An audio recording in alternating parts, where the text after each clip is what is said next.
Who is the most disturbing individual you have ever met? To this day, I have no idea if my dad did it. I wouldn't blame him if he did a week or so before my 10th birthday. On my way home, I walked to the corner store with a $5 bill and picked up a jar of ragu for my mom. A man I'd never seen before fell in step with me and began talking. "Hi," he chirped. "My name is Dr. Ramsey. I'm a pediatrician.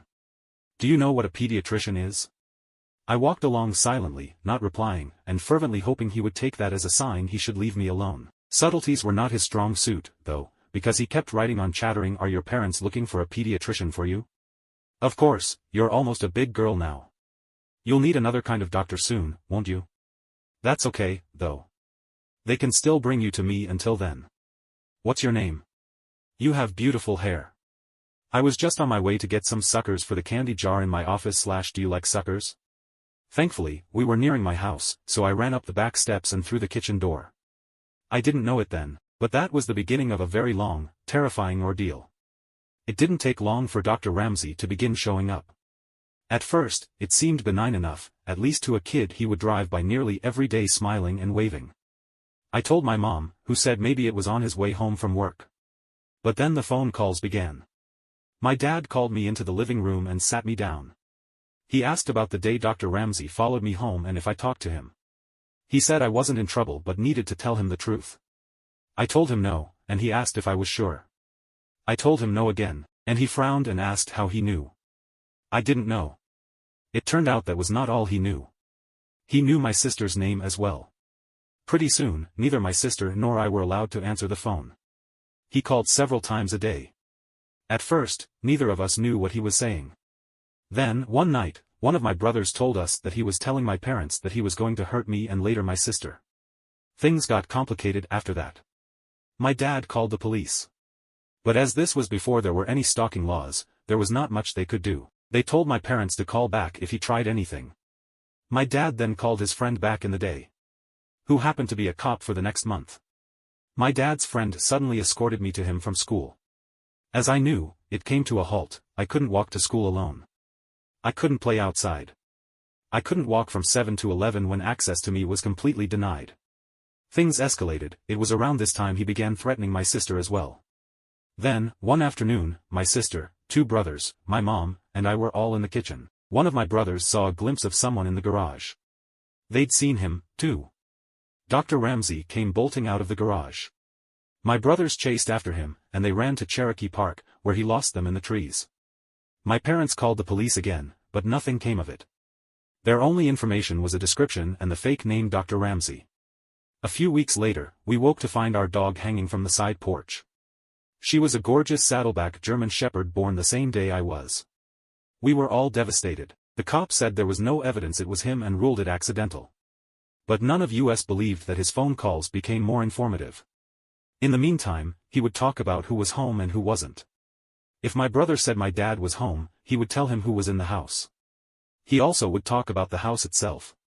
About the window in the kitchen, he could easily open it with a wedge from the outside, even when it was locked. I talked about the French doors that connected the living room to the side porch and how the lock could be opened from the outside if you jiggled it just right. That night, my dad put some carpenter nails at the bottom of the French doors until he could order a new lock. My parents had to attend a company event for my dad's work. My older brothers were at Saints West roller skating rink, my sister was on the phone with her best friend, my little brother was on the floor asleep, and I was watching DVO on the midnight special with Wolfman Jack. It was late. Suddenly, the top of the French door swung inward, and in the few milliseconds, before the nails in the bottom caused them to snap back, I could see his silhouette. My sister whipped the phone at the television, and we ran up the stairs. About halfway up, we realized our little brother was still asleep on the living room floor.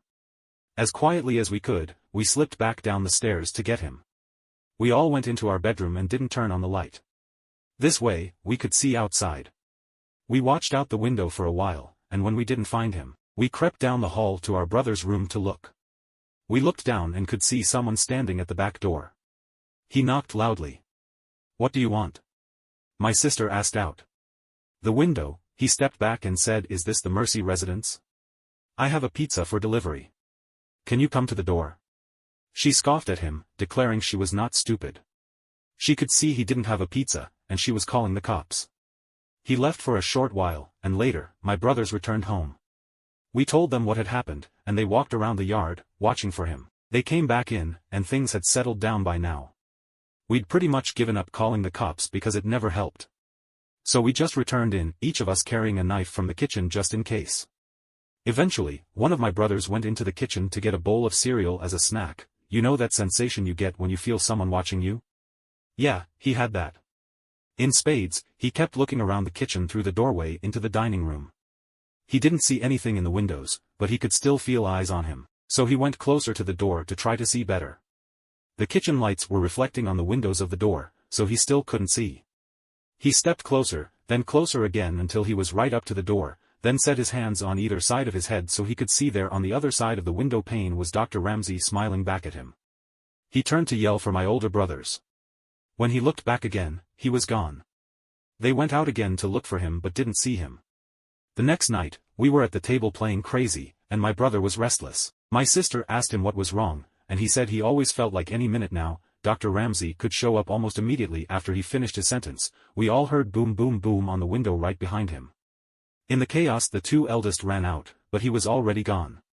A couple of weeks later, I was at school, and we were outside on the playground during recess. I was swinging upside down when I saw that now familiar blue Ford Galaxy cruising by, moving slowly. There he was, smiling and waving. He called my name, and I ran to the teacher and told her. The school had been told all about him, and she took me inside and called my mom. That same day, my mom got a call from the school office asking her to verify that my dad was picking me up, as he called to say he was on his way. He wasn't. Not long after that, I woke up. One night, thirsty, I went to the kitchen for a drink. There, sitting alone in the dark, was my dad on the table. He had his 9mm, he was tired of the police waiting until Dr. Ramsey tried something. He was tired of his children being terrorized. He was tired of being afraid every time he left for work that something would happen to us while he was gone. I sat with him for a time, watching before he sent me back to bed. As suddenly as it began, it was over. He had vanished from our lives, the phone calls, the drive-by with the creepy waves, everything for a long time. During and after the Dr. Ramsey days, would have a recurring nightmare in which I would wake up to find him standing over me as I slept. It took a long time before I felt like a kid again. I found out years later that when he was calling, Dr. Ramsey would tell my parents that he was going to abuse and hurt me and my sister and that there was nothing they could do about it. I don't know what happened to him when he disappeared. I don't know if he was in a car wreck, locked in prison, or in a coma. Sometimes, I wonder if the wait ended for my dad when he was sitting in the darkened kitchen one night. I don't know, and I'm not sure I want to. Share your thoughts in the comments. If you like this story, then like and share it with your friends. Follow for more Reddit stories, and also share which type of stories you like most so I make videos of your choice. See you in the next video.